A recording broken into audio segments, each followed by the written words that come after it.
জমিনে সুবিধা করতে পারবেন। আপনাদের গ্রামে গঞ্জের মানুষদেরকে নাস্তিকরা যদি দাওয়াত দিতে যায়, গরিব দুঃখী জনতাকে যদি ওরা বোঝাতে চায়, এলিট শ্রেণী তো কম, ধনী শ্রেণী তো কম, গরিব শ্রমিক মজদুর শ্রেণী তো বেশি, এদেরকে বোঝাতে যাক না। আমরা কোরআনের কথা যত সহজে বোঝাতে পারি আরামের সাথে, ওরা কি পারবে মনে হয়?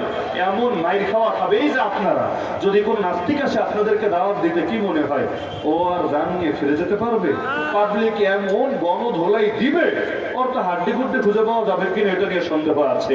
আমি ওদেরকে নিয়ে কারণে বেশি চিন্তিত না, আমি বেশি চিন্তিত দুইটা গোষ্ঠী নিয়ে। তবে একটার নাম বলবো না আজকে, অন্যটা বলি, সেটা হলো এই সেকুলার ফিতনা নিয়ে।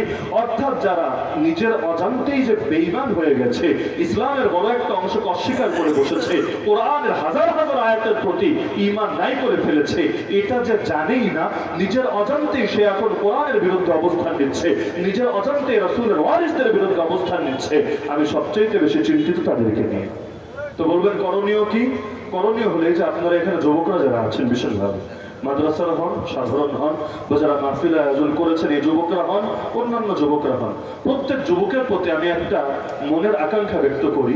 জীবনে আর দেখা হোক বা না হোক সমস্যা নেই, কিন্তু কথাটা আপনারা সকলে রক্ষা করার চেষ্টা করবেন। প্রতিটা ব্যক্তি এক একজন দায়ীতে পরিণত হবে। দায়ী বুঝেন? দায়ী মানে দ্বীনের দিকে যে দাওয়াত দেয় তাকে দায়ী বলে। আপনারা এখানে যারা এসেছেন প্রত্যেকেই ন্যূনতম হলেও দ্বীনের বুঝ রাখেন বলেই তো এখানে এসেছেন। দুই চারজন থাকতে পারেন যারা আমাদেরকে মনিটরিং করতে এসেছেন, যে আমার দলের বিপক্ষে কিছু বলে কিনা, আবার কোনো ব্যাপার স্যাপার ঘটে কিনা, এটা বাদে বেশিরভাগ যারা এসেছেন একটা দ্বীনের বুঝ থেকেই তো এসেছেন। তো দ্বীনের বুঝ যতটুকু আপনার ভেতরে আছে, আয়া, এটা অন্যদের কাছে পৌঁছে দেন। আমি, আপনি, আমরা শুধু হুজুর জাতিরা সকলের কাছে পৌঁছতে পারবো না। যে যে সার্কেলে আছেন, ভার্সিটিতে থাকেন, কলেজে থাকেন, যেখানেই থাকেন, আপনার এই দিনের দাওয়াতটাকে ব্যাপক করবেন তো ইনশাআল্লাহ। যাকে যেভাবে বোঝালে সহজ হয়, কেউ বই পড়তে ভালোবাসে, তাকে দিনে দুই চারটা বই কিনে দেন না, টাকা দিয়ে এত চিন্তা করেন না, আল্লাহ তাআলা আপনাকে পোষায় দেবে ইনশাআল্লাহ। আপনার দেওয়া হাদিয়ার বই পেয়ে সে যদি সঠিক লাইনে ফিরে আসে, সারা জীবন যত আমল করবে আল্লাহ তাকে তো সব দিবেই, ওর সমপরিমাণ সব হাদিয়া, উপহার, গিফট হিসাবে আল্লাহ আপনাকেও দিয়ে দেবে ইনশাআল্লাহ। যে বই পড়তে অভ্যস্ত না, তবে লেকচার শুনতে অভ্যস্ত থাকে, কিছু লেকচার দিয়ে দেন। যা অথবা যে এগুলোতে কোনো প্রভাবিত হবে না, কোনো আলেমের কাছে নিয়ে আসলে অথবা দিনদার কোনো ভাইয়ের কাছে নিয়ে গেলে, বুঝালে, কনভিন্স করলে ধীরে ধীরে সে লাইনে আসবে। মেহনত করেন না, হাল ছাড়ছেন কেন? আপনার দুশমন যত খারাপ হোক, ফেরাউনের চাইতে তো খারাপ না। আল্লাহ তাআলা নবী মুসাকে বলে দিচ্ছেন, ফাকুলা লাহু কাওলান লাইয়িনা লাআল্লাহু ইয়াতাযাক্কারু আও ইয়াখশা। ফেরাউনের সাথে নরম নরম কথা বলবা, যাতে সে উপদেশ গ্রহণ করে অথবা আল্লাহর ভয় অন্তরে ধারণ করে।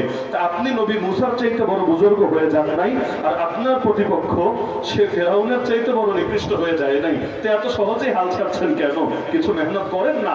আরে আমি যুবকদেরকে মাহফিলের আগেও রুমে বলে এসেছি, আরে শোনো, যে ওমর বের হয়েছিল নবীর কল্লা কাটবে বলে, আল্লাহ যখন ওই ওমরের মোড়টা খালি ঘুরিয়ে দিয়েছেন নবীজির দোয়ার বরকতে, এমন হওয়া হয়েছেন যে আল্লাহর নবী নিজে বলছেন, লাউ কানা বাদি নবিয়্যুন লাকানা উমর, আমার পরে যদি কেউ নবী হতো সেই নবী হতো ওমর।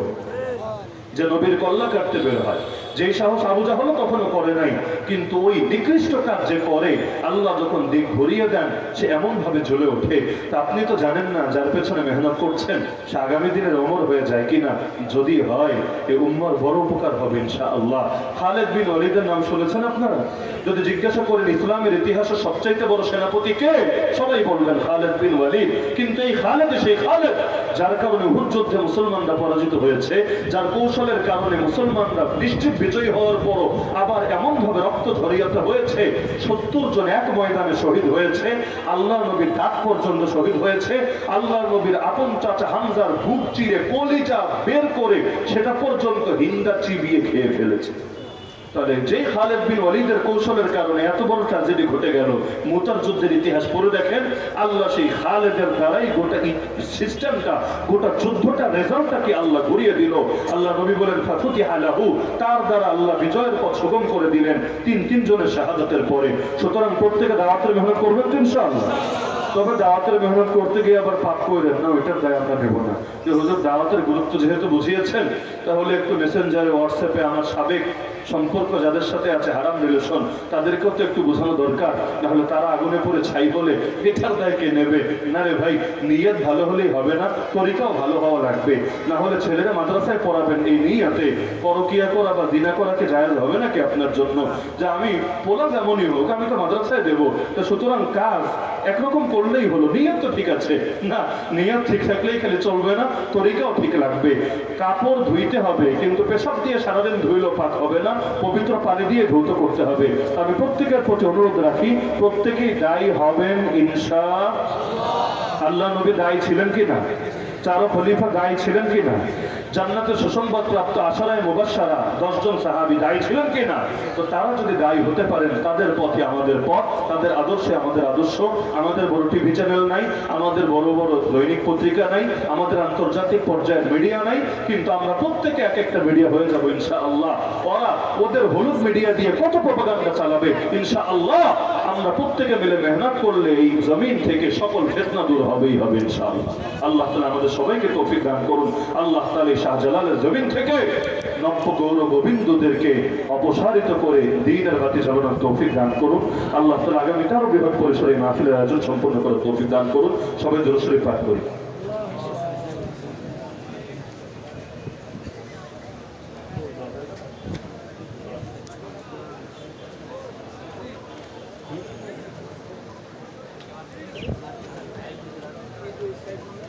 الحمد لله رب العالمين والصلاة والسلام على سيد المرسلين وعلى آله وأصحابه أجمعين يا رب العالمين يا أرحم الراحمين يا أحكم الحاكمين يا الله আপনি আমাদের আজকের এই মাহফিলকে কবুল করে নেন।